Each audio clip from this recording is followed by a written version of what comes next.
Bonjour à tous et bienvenue sur ce nouvel épisode du podcast de la puissance mentale. Je suis très heureux de vous retrouver aujourd'hui et aujourd'hui on va répondre à une question de Rémi. Une question qui va venir compléter l'épisode de la semaine dernière. D'ailleurs, si vous n'avez pas écouté l'épisode de la semaine dernière avec cette question de Véronique qui nous demandait comment faire pour évoluer, ne plus stagner dans sa vie, je vous invite à aller l'écouter parce qu'il va être extrêmement complémentaire à cet épisode d'aujourd'hui. Je vais réussir à trouver mes mots. Vraiment, les trois épisodes là, qui se suivent sont vraiment très complémentaires.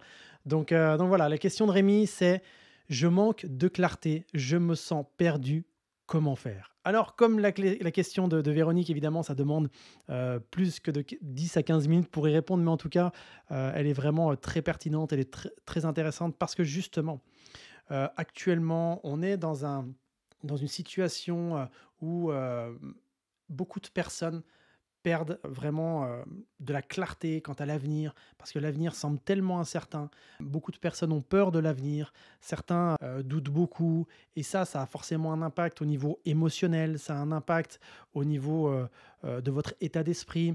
Et du coup, moi je me rends compte que le manque de clarté, le fait de se sentir perdu, ça aussi, j'ai beaucoup de personnes qui viennent me voir en coaching ou dans des formations et qui vivent ça, qui vivent cette situation. Ils me disent: «Mais Geoffrey, heu, je sais même pas où aller, je sais même pas quoi faire, je me sens perdu». C'est un petit peu comme des fois on se sent dans un épais brouillard où, on a le sentiment que ce brouillard, il va durer des kilomètres alors qu'en fait, ce brouillard-là qui nous brouille la vue, c'est le cas de le dire. Parfois, il est épais, mais il est pas forcément large, il est pas forcément long. Il suffit juste de le disperser pour y voir plus clair. Et c'est ça l'intérêt du coaching en préparation mentale, c'est que ça vous aide à y voir plus clair. Et je vais vous aider là dans cet épisode justement à vous dire comment faire pour y voir plus clair, comment faire quand on se sent perdu, comment faire pour aller dans une direction qui est bonne pour soi.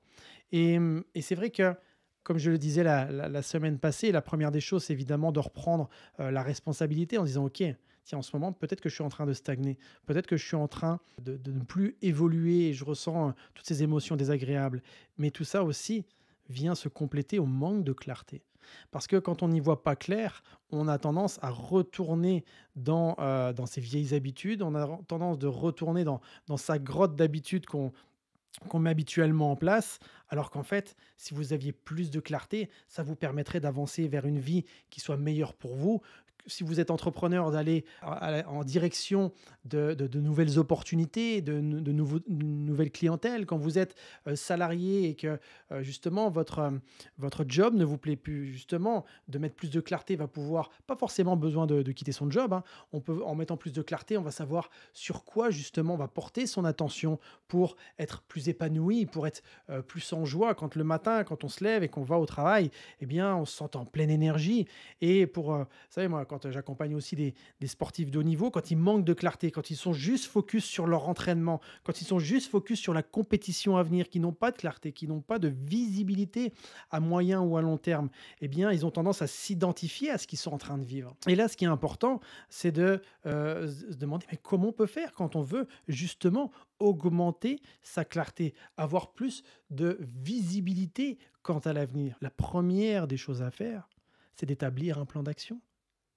Combien de personnes je vois qui n'établissent pas de plan d'action? Et encore une fois, un plan d'action, c'est un plan que vous allez construire à votre manière, qui vous correspond, et pas un plan d'action qui a été donné par une personne qui a réussi avec ce plan d'action. Combien je vois de personnes qui se disent: «Moi, je me lève à 4 heures du matin parce que j'ai vu un tel pour qui c'était bénéfique. Je vais faire du sport tous les matins pendant 6 jours, non-stop, en allant courir une demi-heure tous les jours». Ouais, peut-être que ça a marché pour une personne, peut-être que ça peut marcher aussi pour toi, mais la vraie question, c'est: est-ce que c'est adapté à ce que toi tu vis en ce moment? Est-ce que c'est adapté par rapport à la vie que tu as envie de mener? Et donc ce plan d'action, il va être fondamental. Ce plan d'action, il va vous permettre justement d'éviter à remettre à plus tard, d'éviter de vous fourvoyer dans une voie qui n'est plus bonne pour vous. Parce que le risque, quand on n'a plus de plan d'action, on repart sur ce dont je vous ai parlé sur l'épisode précédent, sur cet autopilote. non décisionnel. Et on ressent de la peur, on ressent du stress, on diminue en confiance, on n'est plus... ouais, on se dévalorise, on se compare, on vit des choses qui sont désagréables. Et quand on vit des choses désagréables, forcément, les rapports qu'on a avec les gens qui nous côtoient sont pas je vais dire optimal. Les rapports ne sont pas, bref, ils sont pas au top du top. Ce sera plus simple de le dire comme ça. Ils sont pas optimisés en tout cas. Alors que quand vous vivez des choses qui sont bonnes pour vous, bien sûr, il y a des hauts, bien sûr, il y a des bas, mais en tout cas, su c'est un équilibre, c'est une harmonie, on va dire, plutôt globale. Quand vous avancez en direction d'une vie qui vous correspond pleinement, en suivant un plan d'action qui vous correspond, là, votre vie, elle change. Elle change véritablement. Moi, des gens me disent: «Geoffrey, comment tu as fait pour que, en 3 ans de temps», parce que moi, j'ai quitté la police en 2020. À l'heure où j'enregistre cet épisode, on est en 2023.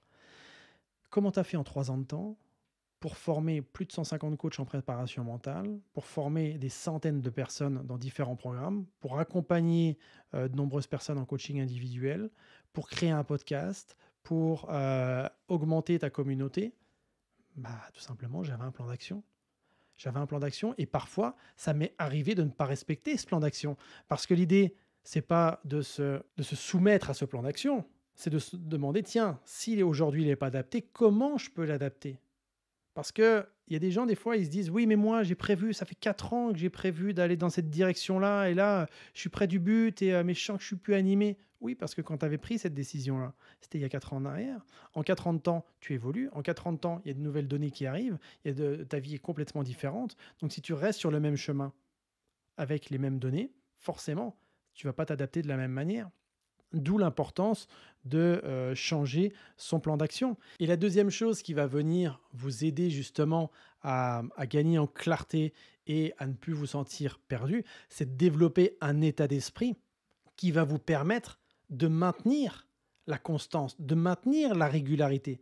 Parce que combien de personnes je vois commencer des projets, ou même ne serait-ce que parfois ils ont que l'idée, mais ils ne se tiennent pas sur la durée. Ils abandonnent, ils passent à autre chose, ils se dispersent, ils n'ont plus de focus. Et justement, ça va être fondamental de développer ce mindset, cet état d'esprit pour rester focus quand vous êtes sur quelque chose de précis.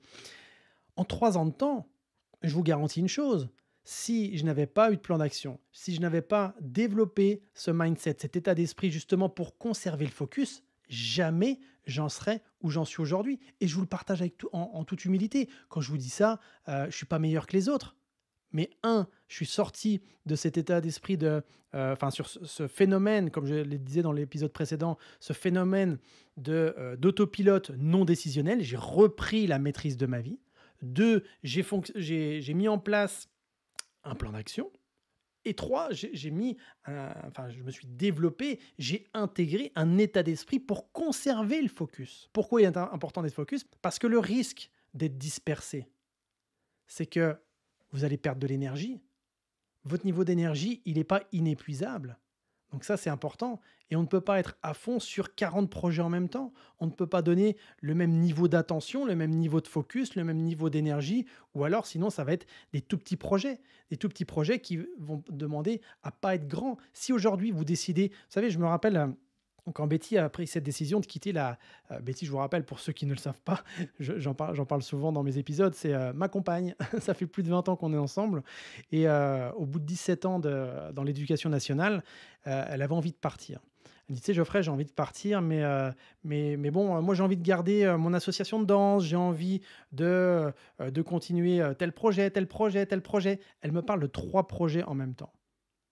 Je dis, écoute Betty, tu sais, vouloir se reconvertir, ça prend du temps, ça prend de l'énergie, ça demande aussi de l'argent évidemment. Mais si tu es en même temps sur ton association de danse, si en même temps tu continues les autres projets, tu ne pourras pas être pleinement focus sur ta reconversion. Alors je ne dis pas qu'il ne faut pas avoir de loisirs à côté, c'est pas ça que je suis en train de dire. Mais si vous avez des projets qui ont la même importance, vous ne pourrez pas être à fond tout le temps. Une personne qui veut devenir champion du monde dans sa discipline, elle est focus sur sa discipline. Évidemment, à côté, elle va pouvoir faire d'autres sports pour se libérer le mental, pour aussi mettre une dose de plaisir et tout ça.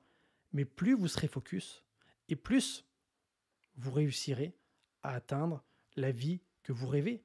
Et pour ça, il est important d'avoir un plan d'action. Et pour ça, il est important de développer un état d'esprit qui vous permette justement de maintenir, de durer sur la constance. Donc, vous voyez, pour, euh, pour résumer la question de Rémi qui me demandait comment on fait quand on manque de clarté et je me sens perdu, bah, comment faire? Bah, c'est ça. C'est ça et ça demande aussi, beaucoup de vulnérabilité, ça demande de l'introspection, ça demande aussi, de s'autoriser à être imparfait, ça demande aussi à vouloir jouer avec la vie, apprendre de nouvelles choses et c'est pour ça que, moi, quand je vois les transformations que les personnes peuvent vivre quand ils suivent, peu importe le programme ou peu importe l'accompagnement que je propose. Mais en tout cas, moi, je trouve ça tellement fascinant de voir des gens qui s'autorisent à se dire: «Tiens, j'ai envie d'évoluer. Tiens, j'ai envie d'avoir plus de clarté. Je me sens perdu en ce moment. J'ai besoin de voir autre chose». Et en fait, les choses, elles sont tellement simples. Il y a pas besoin d'avoir des choses compliquées pour changer sa vie ou transformer sa vie. Les choses sont simples, sont simples. Il suffit juste de les mettre en place et d'avoir le bon écosystème, avoir les bons outils évidemment pour les mettre en place, mais les choses sont vraiment pas compliquées. Donc voilà, j'espère que cet épisode vous a plu. Évidemment, s'il peut servir à quelqu'un, n'hésitez pas à lui transmettre. Quoi qu'il en soit, on se retrouve pour la semaine prochaine pour un autre épisode. Allez, bye tout le monde.